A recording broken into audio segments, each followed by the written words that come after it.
CESPA confirma 5 mortes causadas pela febre amarela no Pará. Tribunal Regional Eleitoral alerta ao prazo de regularização do título de eleitor até 9 de maio. Obras iniciadas pela Prefeitura deixam moradores das folhas 20 e 28 em situação de risco. Eu sou o Milton Faria. Eu sou Angélica Freitas e o Correio Notícias dessa terça-feira já está no ar.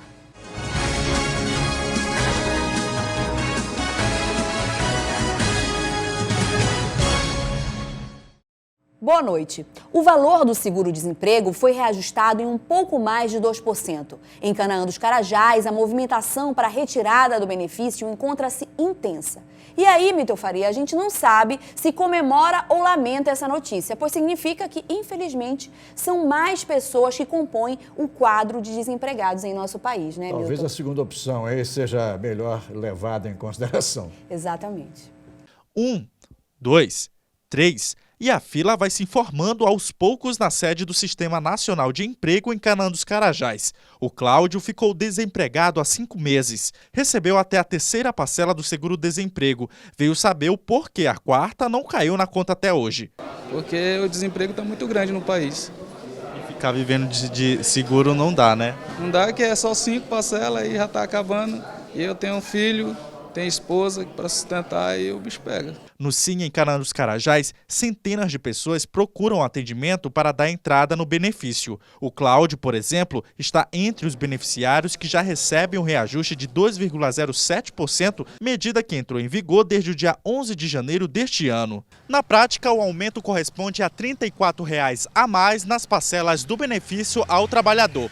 O valor é equivalente à variação do Índice Nacional de Preços, que é repassado ao consumidor todos os anos. Esse aumento é referente ao aumento do próprio salário mínimo. Conforme o salário aumenta, há esse aumento também no valor de parcelas. E essa parcela vai variar de acordo com o que o trabalhador recebia na empresa onde ele era empregado. Com o aumento, o teto mensal do benefício passou de R$ 1.643 para R$ 1.677 para os que recebem de acordo com a equivalência do salário mínimo atual. O teto para quem recebe mais que o mínimo também mudou e é calculado com base em 3 faixas salariais. O segurado demitido, que ganhava até R$ 1.480, recebe 80% do salário médio limitado ao salário mínimo. De R$ 1.480 a R$ 2.467, o valor equivale a R$ 1.184, mais 50% do que passar de R$ 1.480. Quem ganhava mais de R$ 2.467 recebe o teto de R$ 1.677. Para o trabalhador dispensado sem justa causa, o seguro é calculado sobre a média do salário dos 3 meses anteriores da demissão. Se o empregado for demitido antes deste período, o benefício é definido com base na média de 2 meses ou 1 mês. O pagamento é limitado a 3, 4 ou 5 parcelas, dependendo do período trabalhado antes da demissão. Em Canaã dos Carajás, houve uma queda no número de desempregados em busca do seguro. Em janeiro de 2017, foram mais de 600 atendimentos contra pouco mais de 150 no início deste ano. Sim, diminuiu. Por quê? A maior relevância que teve de desligamento nas empresas era referente ao projeto S11D. Muitos desses trabalhadores deram entrada e hoje a gente teve a diminuição até mesmo de trabalhadores desempregados no município, porque a gente recebeu demanda grande de outros municípios. Então, esses trabalhadores, conforme foi se desligando das empresas, foram dando entrada e automaticamente voltando para a sua cidade de origem, para o seu estado de origem. Na noite de ontem, foi realizado no Parque de Exposições de Marabá a posse da diretoria do Sindicato dos Produtores Rurais do município para mais um biênio. Com muita alegria e com tom de muito otimismo, Nenê do Manelão foi reconduzido ao cargo de presidente do Sindicato dos Produtores Rurais de Marabá. Pois é, nós conseguimos nessa gestão passada, que está terminando hoje, o mandato dessa diretoria, nós conseguimos inovar muitas coisas aqui, tanto na estrutura como na parte realmente sindical. O que é essa parte sindical? Tá? Nós conseguimos baixar a pauta de boi, nós conseguimos ter um relacionamento melhor com o INCRA, nós conseguimos ter um relacionamento melhor com os movimentos sociais. entendeu? Então isso aí tudo vem agregar para o produtor. Em relação ao parque de exposição, à feira, também a gente fez uma reforma bem expressiva no parque, reforma de fechamento, de bilheterias, construímos mais bilheteria, construímos mais banheiros aqui dentro do parque, ou seja, isso aí agrega na época da feira, porque nós temos um volume de pessoas que frequentam o parque, em torno aí de mais de 200 mil pessoas durante os 9 dias de feira, né? Construímos também aqui um estacionamento, que a gente sempre teve aquele problema do engarrafamento na época nos dias de shows, e esse estacionamento veio a ajudar muito nesse tráfego da cidade até o parque de exposição. Nós estamos alinhando aí, já temos mais ou menos uma programação, mas nada assim concreto, porque hoje está tomando posse a nova diretoria. Antes do dia 20 eu quero fazer uma reunião com a nova diretoria para a gente poder alinhar definitivamente essa programação para a feira 2018. A noite de ontem estava bem convidativa, com muitos produtores se encontrando na sede do sindicato para brindar a posse da nova diretoria para mais um biênio, 2018-2019. É um momento, como se diz, de continuidade, né? Como se diz, um trabalho provado que o Nenê fez, que essa diretoria se empenhou, né? Já mudou o sindicato, quer dizer, deu uma cara nova com as reformas, estacionamento. Sempre eu sou a favor de renovação, mas foi a diretoria que deu certo, o Nenê se empenhou, aprendeu e é um bom administrador. Eu acredito que 2018 é um ano político, que deve vir recurso, e cada ano vai melhorar esse sindicato. E só uma questão que a classe precisa ser um pouco mais unida, né? Porque hoje até para representar essa classe, precisar que ela fosse mais unida, mas eu só vejo bons resultados com essa nova diretoria. O deputado João Chamon Neto, que cumpre compromissos de agenda na região, também veio prestigiar a festa de posse da diretoria do Sindicato Rural.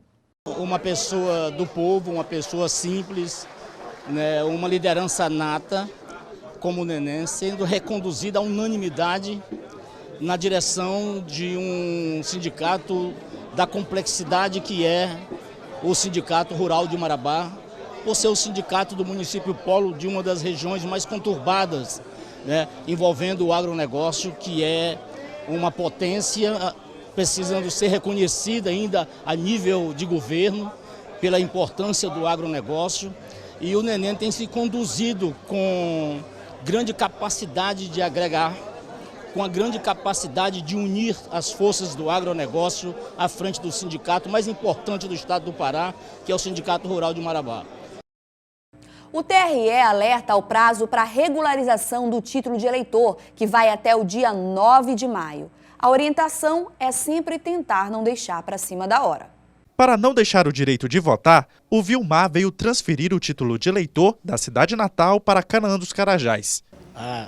Esse ano é uma importância muito boa para quem nunca transferiu, nem fez, que esse ano tem eleição, né? É muito importante para a pessoa vir aí transferir ou então fazer o título aqui. No caso da Mireia, de 16 anos, o voto é facultativo. Mesmo assim, a estudante faz questão de votar nas próximas eleições. A gente tem que escolher a pessoa certa, né? Nossa opinião tem que valer alguma coisa. O Vilmar e a Mireia são bons exemplos de pessoas que não deixaram para cima da hora o direito de exercer o papel de cidadão nas eleições deste ano em Canaã dos Carajás. É ter consciência de que o cidadão, ele só é cidadão realmente se ele exercitar os seus direitos, né? E não exercitando os direitos não pode reivindicar. Uma vez que, sendo eleitor, ele pode escolher, tem direito de escolher, de ser votado também. De acordo com o Tribunal Regional Eleitoral, cerca de 39 mil eleitores estão aptos a votar em Canaã. São pessoas de várias partes do país que chegam à cidade em busca de uma oportunidade de emprego, além das que já moram por aqui. O número expressivo de eleitores é algo característico desta região, marcada pela exploração do minério de ferro. Por isso, o serviço de transferência lidera o número de atendimentos no cartório eleitoral da cidade. Este ano, o voto no município é por meio da biometria. A gente tem que lembrar também que às vezes há muita dúvida sobre a biometria. Por exemplo, o cara é eleitor de Marabá, lá ainda não é biométrico, mas você não fique preocupado que como Marabá não tem ainda biometria, você que é eleitor de Marabá ou de qualquer uma outra cidade fora de Canaã, não vai ter problema, né? A não ser que a sua cidade já tenha biometria, né? Se não tiver, não se preocupe não, que você não vai ter nenhum problema. Na eleição, se você estiver aqui, você pode justificar seu voto tranquilamente. E atenção, o prazo está acabando. O eleitor tem até o dia 9 de maio para regularizar o título de eleitor em todo o Brasil. Retificar título, segunda via, nós só vamos atendê-lo até o dia 9 de maio. Aí a gente pede para que os eleitores que estão ainda irregular, que não estão aptos a votar na eleição, nas próximas eleições, virem aqui até o dia 9 de maio, não deixar para a última hora para não acarretar, né? Não dar filas, evite filas e venha com antecedência. Aqui no Canaã, o nosso atendimento é de 8 da manhã até 1 da tarde, ou seja, de 8 às 13 horas, né? Período integral, né, de segunda a sexta, né? Sem nenhum problema. Você pode vir aqui, não está tendo filas, né? Não precisa de senha, a pessoa chega aqui por ordem de chegada e sente e aguarda a sua vez e a gente tem o maior prazer em atendê-los. No próximo bloco, você vai conferir obras iniciadas pela Prefeitura deixam moradores das folhas 20 e 28 em situação de risco. A gente volta já com os detalhes desta notícia.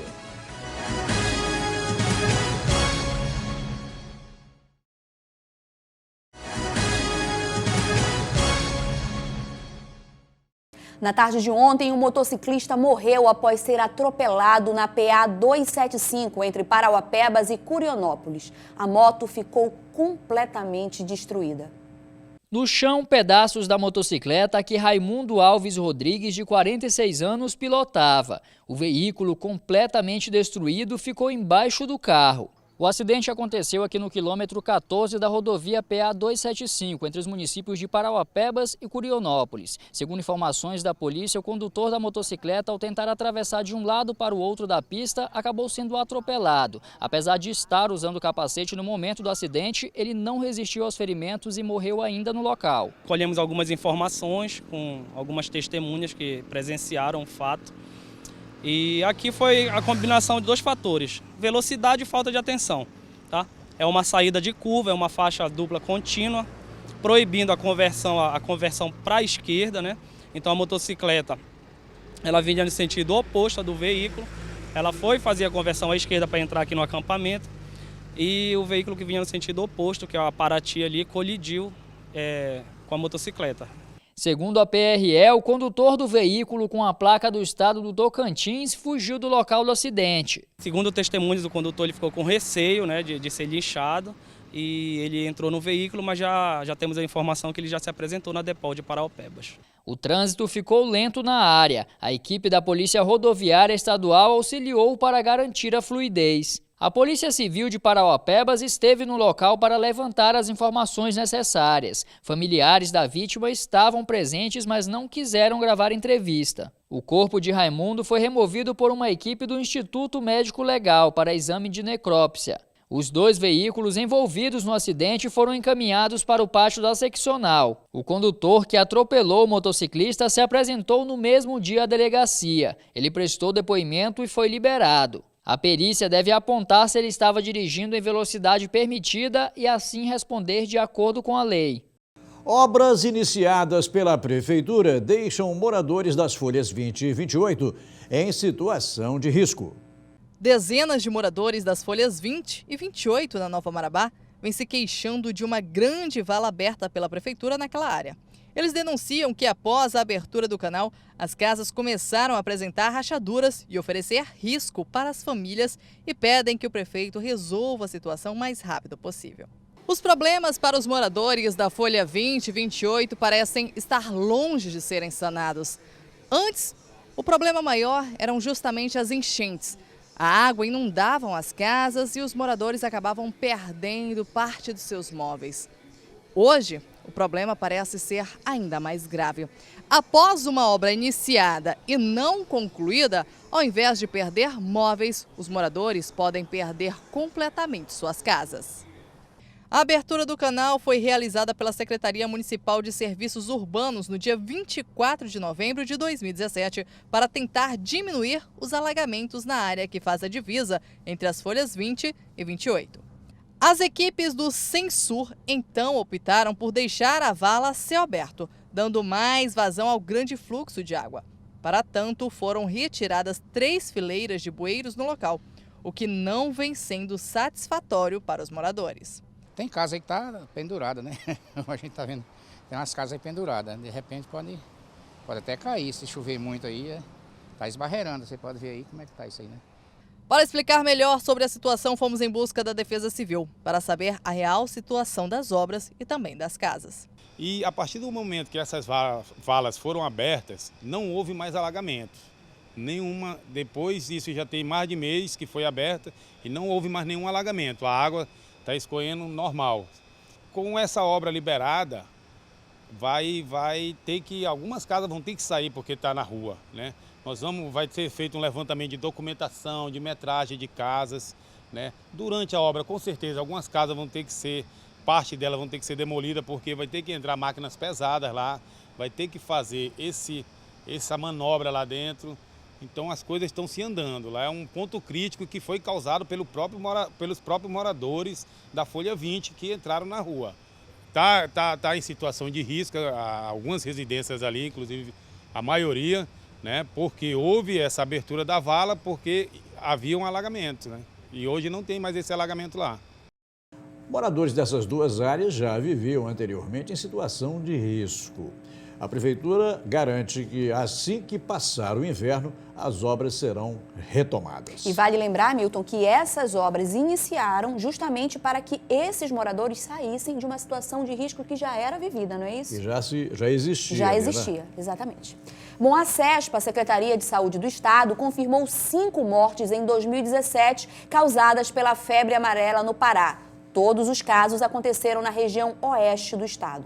O balanço foi divulgado semana passada pela Secretaria de Estado de Saúde do Pará. De acordo com a CESPA, 3 das 5 mortes aconteceram no município de Alenquer e as outras 2 em Monte Alegre e Aveiro.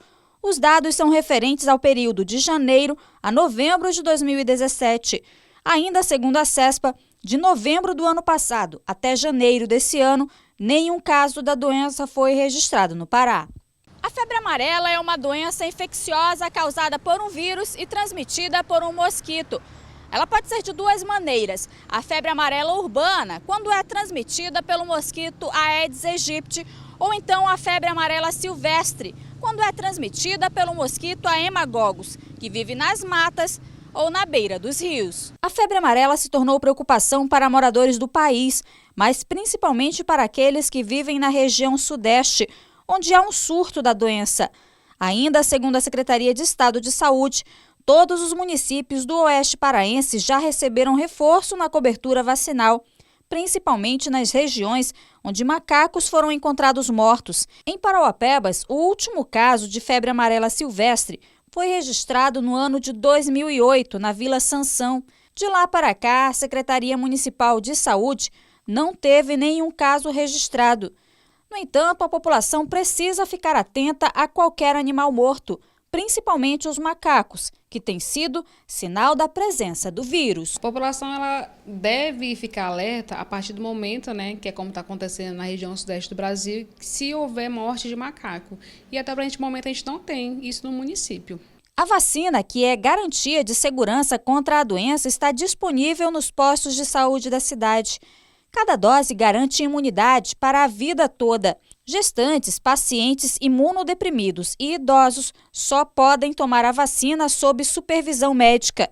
Segundo a diretora de Vigilância e Saúde da Secretaria Municipal de Saúde de Parauapebas, as unidades de saúde da cidade estão abastecidas com a vacina e no Pará ainda não haverá fracionamento das doses. Isso, no último dia 9, o ministro da Saúde ele lançou essa campanha, que vai ser fevereiro, março, na região sudeste, onde, como a demanda vai ser muito alta, hoje, atualmente, a dose da vacina ela é 0,5, e lá eles vão fracionar essa dose sendo 0,1.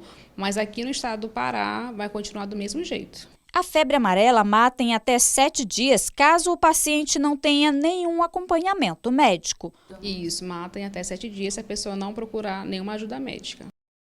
Angélica, quem assistiu o Correio Notícias ontem viu a preocupação com relação aos compromissos do Águia fora de casa.